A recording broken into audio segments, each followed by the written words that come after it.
There's a moment from that hearing that people will analyze over and over again. It's when AOC had just finished her attack, calling Tom Homan a family terrorizer, comparing detention facilities to concentration camps, and declaring him the embodiment of the American dream turned American nightmare.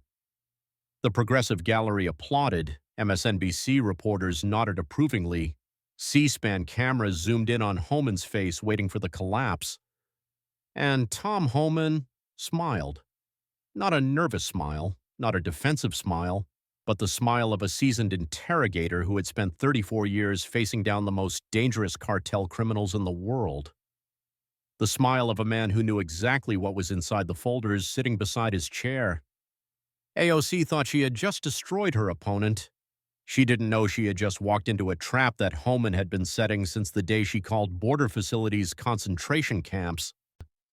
And 8 minutes later, when Homan finished exposing her Tesla, her Met Gala party, and her abandoned grandmother AOC would utter two words she would regret for the rest of her life. The House Judiciary Committee hearing starts routinely until AOC storms in 20 minutes late, designer heels clicking on marble floors.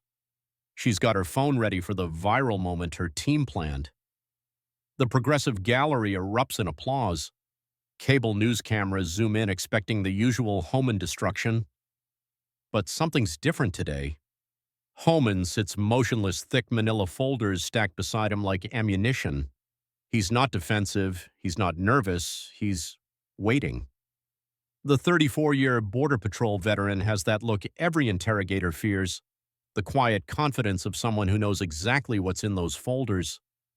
For weeks, AOC's team has been planning what they call Operation Compassion, the systematic destruction of Tom Homan's credibility.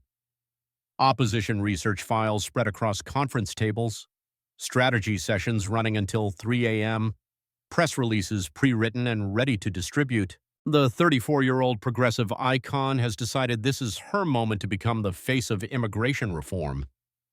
AOC doesn't just want to win this hearing. She wants to create a viral moment so devastating that Homan becomes radioactive to even conservative media.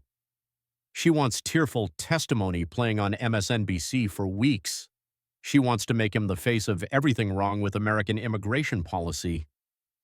Mr. Homan, AOC begins her voice, carrying that familiar moral indignation that's made her a progressive hero. Before we discuss border security, let's address the elephant in the room. The temperature drops. Everyone knows what's coming. How can someone who built a career separating children from their parents credibly discuss family values?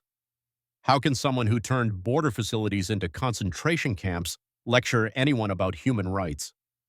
She leans forward, her voice rising with practiced outrage. You've terrorized families for decades. You've made cruelty the cornerstone of immigration policy. You've turned the American dream into the American nightmare. The progressive gallery nods approvingly. Democratic members straighten in their seats. Reporters frantically type on their phones. The C-SPAN cameras zoom in on Homan's face, searching for any sign of the devastating blow landing. But Homan doesn't flinch, doesn't fidget, doesn't launch into angry denials. He smiles. It's a small smile, but it makes everyone in the room slightly uncomfortable. It's the smile of someone who knows something you don't, the smile of someone who's been preparing for this moment longer than you've been preparing to attack him. Years of interrogating cartel members taught Homan to absorb punishment and wait for the opening. The worst thing you can do when facing an emotional attack is panic. The best investigators stay calm, assess the situation, and then strike back with devastating precision. Congresswoman, Homan says, his voice steady and conversational, I appreciate your passion for this issue. In fact, let's have a real conversation about border security and family welfare. His tone hardens just slightly. But first, since you've opened the door to examining records and discussing family priorities, I think the American people deserve to see some other documents. Homan reaches for his folders with the deliberate movement of a prosecutor presenting evidence. Because unlike some people in this room, I believe in transparency and accountability. Comment folders. If you think politicians should back up their attacks with evidence. because what Homan pulls out next will leave AOC speechless. Since you mentioned family welfare, Congresswoman, let's examine the actual data from the border under different policies. Homan opens his first folder with surgical precision.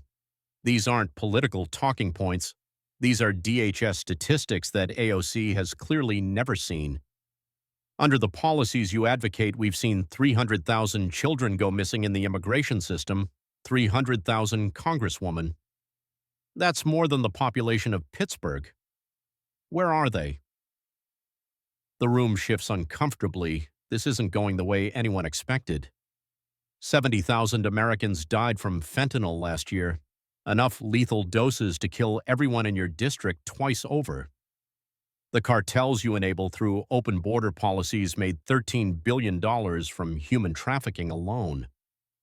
Homan pulls out more documents. We've documented people from 53 different countries crossing illegally, including 100-plus individuals on the terrorism watch list. And those are just the ones we caught. But let's make this personal since you like emotional appeals. Maria Gonzalez, legal immigrant in your district, waited 6 years for her husband's visa, while illegal crossers got processed in weeks. Jose Rodriguez, union construction worker in the Bronx, lost his job to employers hiring undocumented workers at below minimum wage. Homan's voice becomes pointed. Your policies don't help immigrants, Congresswoman. They help smugglers, cartels, and wealthy employers who want cheap labor. You mentioned concentration camps, Congresswoman. Let me tell you about actual concentration camps. Homan's tone becomes educational. I've been to Venezuela. I've seen what happens when law and order collapse. I've documented the gang violence, the human trafficking, the child exploitation that your open border policies are importing to American cities.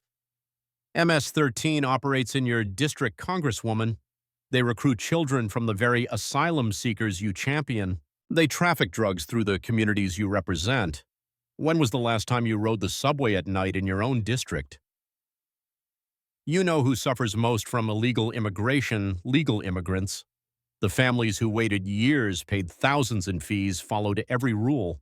Your policies tell them they're suckers for following the law. Homan pulls out testimonials. I have letters from legal immigrants begging for enforcement. They came here legally and they're watching their communities destroyed by the chaos you call compassion. AOC tries to interrupt with her practiced emotional appeals. These are human beings we're talking about, not statistics. Exactly, Congresswoman. Homan cuts her off smoothly. Human beings, including the victims of the policies you support. Tell me, Congresswoman, how many border facilities have you actually visited? How many cartel investigations have you participated in? How many trafficking victims have you personally rescued? AOC opens her mouth, but no words come out.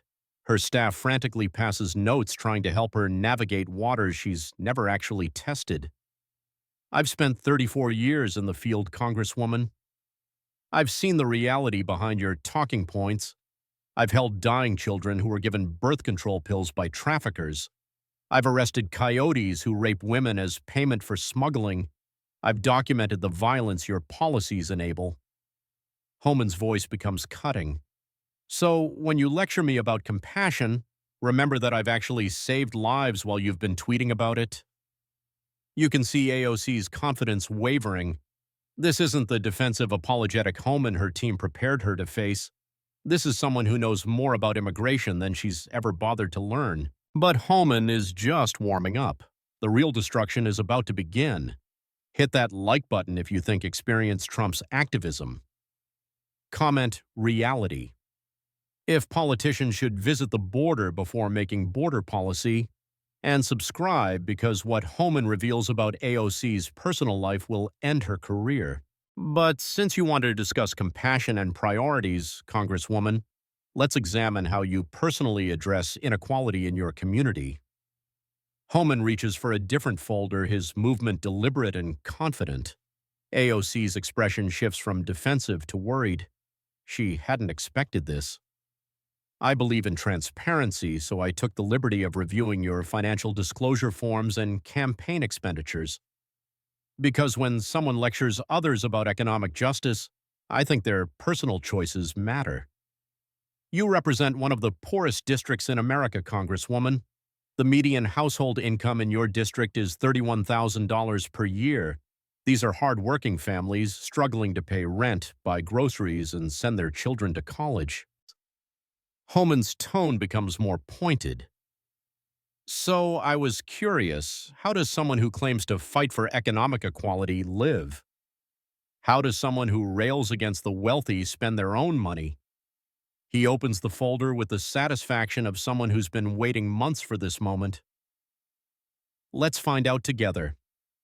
According to your most recent financial disclosures, you purchased a Tesla Model 3 for $58,000. That's more money than the average family in your district makes in 2 years, Congresswoman. The room goes silent. You can hear cameras clicking rapidly. But it gets more interesting. You finance this luxury vehicle while advocating for the Green New Deal, a plan that would make cars unaffordable for the working families you claim to represent. Homan pulls out more documents. Your congressional salary is $174,000 per year. After taxes, you take home about $120,000. You spent half your annual take-home pay on a car while your constituents choose between groceries and gas money. You lecture Americans about carbon emissions while driving a luxury electric vehicle that costs more than most people's homes are worth. You tell working families to sacrifice for the climate while you upgrade to premium everything. Homan's voice becomes cutting. Which family in the South Bronx can afford a $58,000 car? Congresswoman. Which of your constituents should give up their used Honda Civic to save the planet? But here's what really interests me. You bought this Tesla 6 months after Amazon pulled out of New York because of your activism. You cost your district 25,000 jobs, then bought yourself a luxury car. How does that work exactly? But the Tesla is just the beginning, Congresswoman. Let's discuss your $35,000 Met Gala ticket. AOC's face goes pale. This is information that wasn't supposed to be public. While your constituents were locked down, businesses closed, families struggling, you attended the most exclusive party in America, a $35,000 ticket to rub shoulders with billionaires while wearing a dress that says "Tax the Rich." Homan's tone becomes devastating. You spent more on one night of partying than most families in your district make in a year. You socialized with the exact wealthy elite you claim to oppose. You literally wore "Tax the Rich" while partying with people who avoid paying taxes. So help me understand, Congresswoman. How do you justify lecturing working families about sacrifice while living like the wealthy elite you claim to fight? How do you talk about economic justice while spending more on accessories than your constituents spend on housing? The committee room is dead silent. Even Democratic members look uncomfortable. AOC opens her mouth, but no words come out. Smash that like button if you think politicians should live like the people they represent. Comment Tesla if $58,000 cars aren't working class. Subscribe because what Homan reveals about her family next will shock you. But since you opened this hearing by attacking my record on family welfare, let's have an honest conversation about family responsibility. Homan's tone becomes more personal, more pointed. AOC senses real danger now, but can't stop what's coming. You see, Congresswoman, when someone lectures others about caring for families, I think their own family choices matter. When someone claims moral authority on compassion, their personal compassion gets scrutinized. He reaches for another folder, this one thicker than the others. And your record on family care is interesting. After Hurricane Maria, you did something admirable. You raised awareness about Puerto Rico's struggles. You posted photos of your grandmother's damaged house. You talked about the pain of watching family suffer. Homan's voice takes on a prosecutorial edge. And the American people responded. They donated money, lots of money. Over $100,000 was raised through various campaigns you promoted. But here's what's fascinating, Congresswoman. Multiple conservatives offered to personally pay for your grandmother's repairs. They offered contractors materials, everything needed to fix her house immediately. The room is riveted. This is information most people never heard. GoFundMe campaigns raised six figures. Individual donors sent thousands.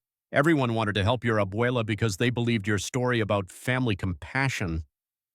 So imagine my surprise when I learned that your grandmother is still living in that damaged house, still dealing with the same problems you publicized, still suffering while you drive your Tesla and attend $35,000 parties. Gasps echo through the gallery. Even reporters look shocked. The money you helped raise, it went to political organizations, activist groups, and progressive causes. Very little reached actual Puerto Rican families. Almost none helped your own grandmother. Homan's voice becomes devastating. You raised six figures off your grandmother's suffering, then left her in that damaged house while you moved to a luxury apartment in D.C. You used her pain for a political profit, then abandoned her when the cameras stopped rolling. Conservative donors offered to help your family directly. No politics, no publicity, just human compassion. You rejected their help because it came from the wrong political side. You want to know about family values, Congresswoman? I've been married to an immigrant for 20 years. I know what real families go through in the immigration system. I've helped reunite more families than you've ever met. Homan's voice gains intensity. While you were tweeting about family separation, I was running operations that rescued trafficked children from actual predators. While you posed for Instagram photos, I was saving lives. Your policies don't help the communities you represent. They hurt them. Open borders bring drugs, violence, and chaos to the neighborhoods where your constituents live. The wealthy areas where you socialize are protected by the same security you deny working families. You raised money off your grandmother's suffering but couldn't spare a weekend to fix her roof. You bought a $58,000 car but couldn't hire a contractor for your own family. You spent $35,000 on a party but couldn't invest in your grandmother's basic needs. Homan's voice becomes gentle but devastating. That's not compassion, Congresswoman. That's not family values. That's political opportunism using family tragedy for personal gain. The moral authority in the room has completely shifted. The immigration enforcer sounds more compassionate than the progressive activist. AOC sits in stunned silence, finally understanding that her entire narrative just collapsed. Comment, abuela, if family comes before politics. Like this video if politicians should help their own families first. Subscribe because AOC's about to make the mistake that ends everything. Since you mentioned economic justice, let's examine the economics of your signature legislation, the Green New Deal. Homan pulls out economic analyses that AOC has clearly never read. Independent economists estimate your plan would cost $93 trillion over 10 years. That's more than 4 times the entire U.S. economy. Let's break that down for the families in your district, Congresswoman.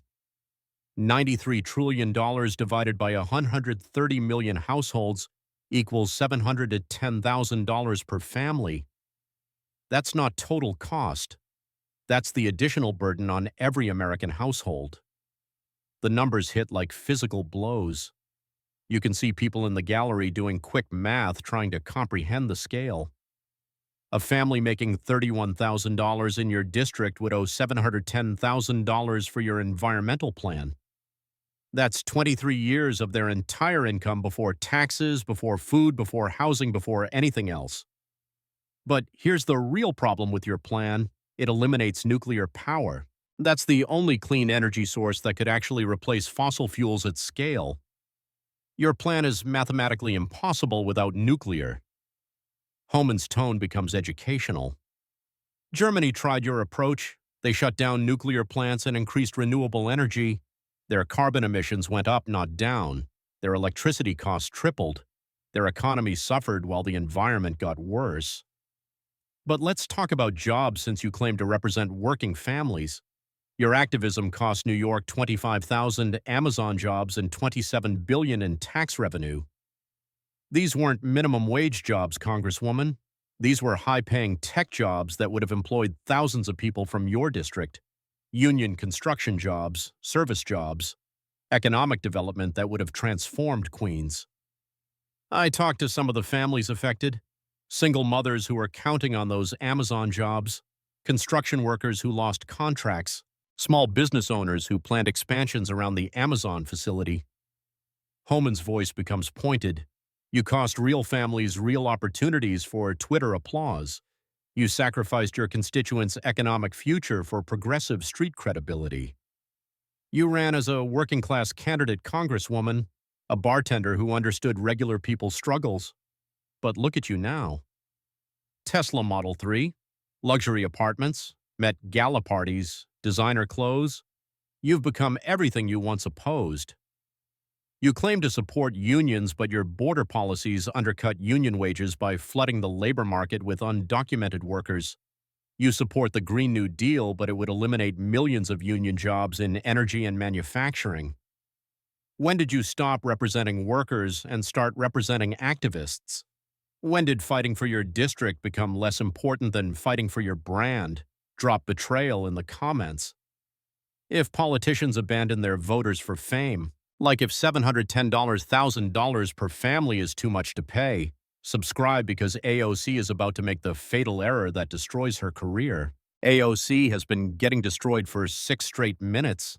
Her Tesla exposed, her Met Gala hypocrisy revealed, her grandmother abandoned, her economics demolished. She's bleeding politically and everyone can see it. Desperate politicians make desperate moves, and desperate moves end careers. AOC's voice rises, becoming shrill with frustration and panic. Mr. Homan, with all due respect, you clearly don't understand the complexities of modern immigration policy or social justice. Her finger points directly at him, shaking with rage. Maybe instead of cherry-picking statistics and making personal attacks, you should educate yourself about human rights and the realities of systemic oppression. The phrase hits the room like a nuclear bomb. Educate yourself. The 34-year-old bartender turned politician just told the most experienced immigration official in American history to educate himself. The silence is so complete you could hear a pin drop 3 rooms away. Even Democratic members look mortified. Progressive staffers put their heads in their hands. The C-SPAN cameras capture every second of the most career-ending statement in modern political history.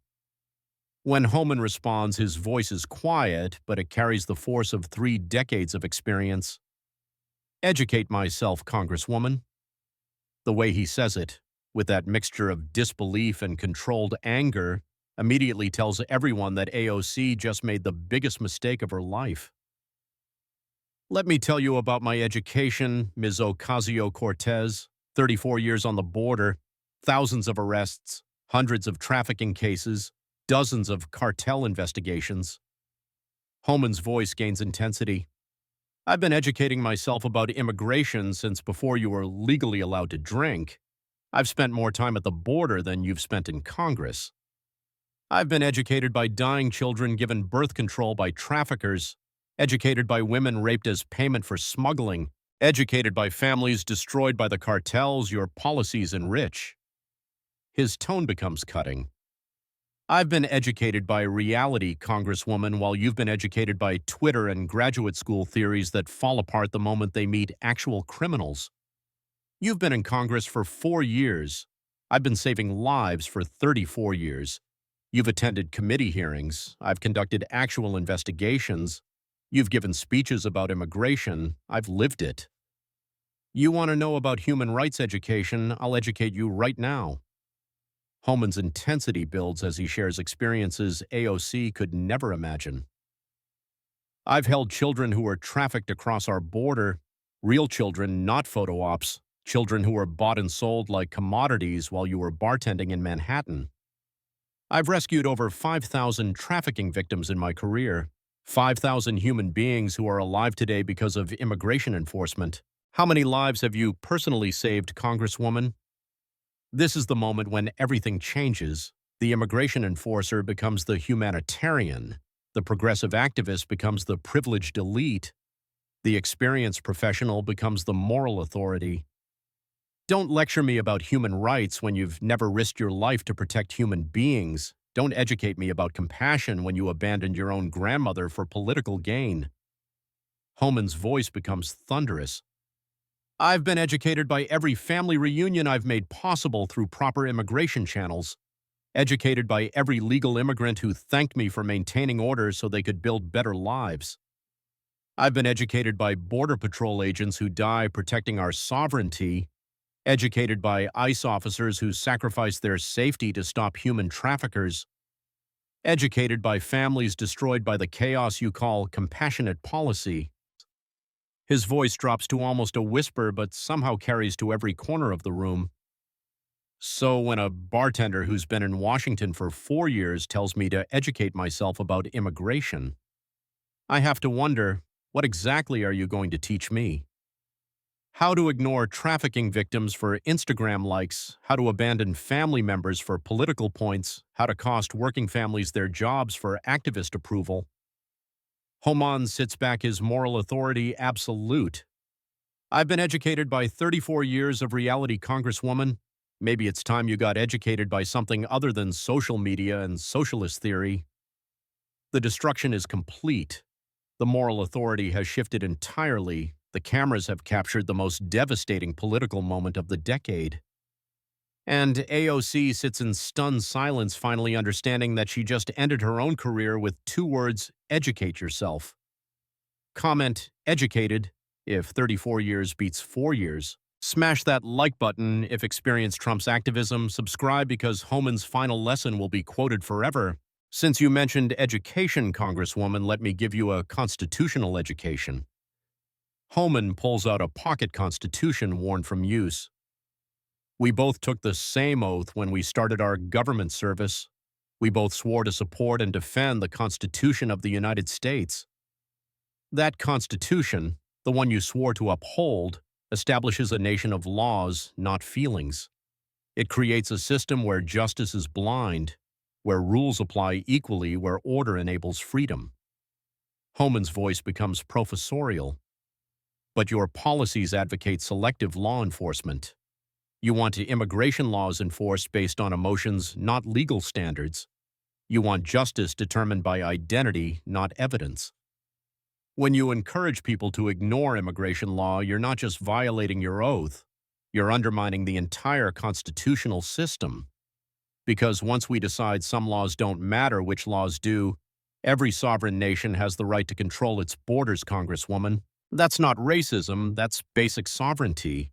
Even countries with universal health care and generous social programs have strict immigration controls. Canada, which you often praise, has tougher immigration enforcement than we do. They require skills testing, language proficiency, and years-long waiting periods. Are they racist too? The American people elected representatives who promised border security. They voted for immigration control. They chose order over chaos. Your job is to implement their will, not impose your ideology. Congress has the constitutional authority to regulate immigration, but that authority comes with the responsibility to actually regulate, not to abdicate control to smugglers and cartels. You represent 700,000 people in one district, Congresswoman. I spent my career protecting 30 million Americans. Your responsibility is local. Mine was national. But even your local responsibility requires enforcing federal law. Even your constituents deserve protection from the chaos your policies create. Immigration law isn't optional, Congresswoman. It's not a suggestion. It's the law passed by Congress, signed by presidents, upheld by courts. When you encourage people to ignore it, you're encouraging lawlessness. The Constitution you swore to uphold created a system of ordered liberty. Order first, then liberty. Because without order, liberty becomes chaos. Without law, freedom becomes anarchy. Homan's voice becomes definitive. Your policies don't promote freedom, they promote chaos. They don't help immigrants, they help criminals. They don't serve justice, they serve politics. So here's your constitutional education, Congresswoman.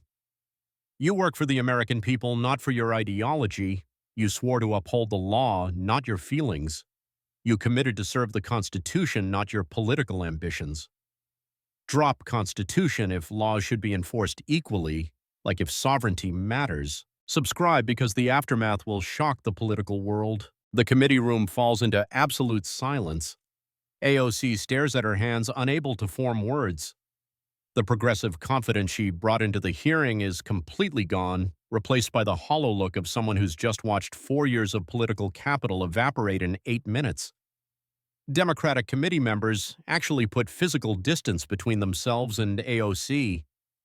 Even the most progressive representatives recognize they've just witnessed a political execution. Staff members look mortified knowing their boss just became radioactive. The cameras capture every second of AOC's shock and silence. Homan sits calmly, his worn constitution still in his hand. He's not gloating, he's not celebrating. He simply demonstrated what happens when ideology meets experience, when activism encounters expertise.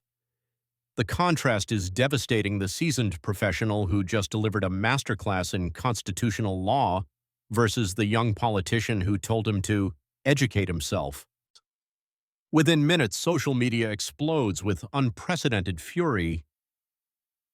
Educate yourself trends ironically, with conservatives sharing clips of AOC's condescending comment followed by Homan's devastating response. The hashtag becomes a rallying cry against progressive arrogance. Abuela Gigot becomes the conservative equivalent of a major scandal, representing everything wrong with performative politics. Memes flood Twitter showing AOC's Tesla next to her grandmother's damaged house. 34 years trends as people contrast Homan's experience with AOC's brief political career. Veterans, law enforcement, and immigration officers share their own experience stories. The most shared clip isn't the policy discussion, it's the 30-second exchange where AOC says, "Educate yourself," and Homan responds with quiet authority. The video generates 50 million views in 24 hours, becoming one of the most watched political moments in social media history. Liberal commentators struggle to defend AOC's performance. MSNBC and CNN focus on Homan's tone rather than his facts. Progressive Twitter tries to change the subject to other issues, but the damage is done. Overnight, AOC transforms from progressive icon to cautionary tale. Her presidential ambitions, already shaky, become impossible.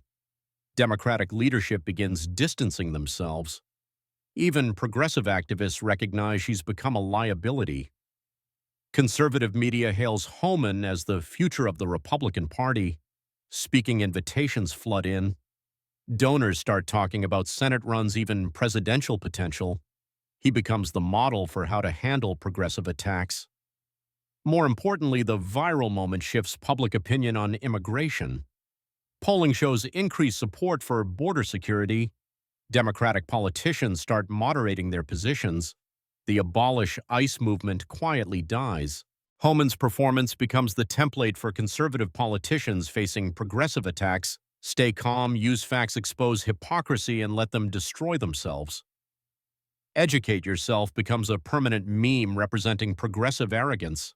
Every time a young politician lectures an experienced professional, someone posts the Homan clip. AOC retreats from immigration debates entirely. She focuses on safe progressive issues but never recovers her previous influence. Homan becomes a conservative star, his expertise finally recognized nationally. The viral moment represents more than one hearing. It symbolizes the clash between experience and ideology, between results and rhetoric, between governing and grandstanding. AOC walked into that hearing room as the face of the progressive movement. She walked out as proof that sometimes the most devastating defeats come not from personal attacks but from simple truth delivered with unshakable authority. Comment truth if facts beat feelings. Smash that like button if experience beats activism. Hit subscribe, because this is what accountability looks like when it's real. This is what happens when you tell a 34-year veteran to educate himself. This is what democracy looks like when preparation meets performance. And this is why you should never underestimate the quiet confidence of someone who's actually done the job. The constitutional education is complete. The political assassination is finished. And America has just witnessed what happens when someone who actually knows the law confronts someone who spent 4 years violating it.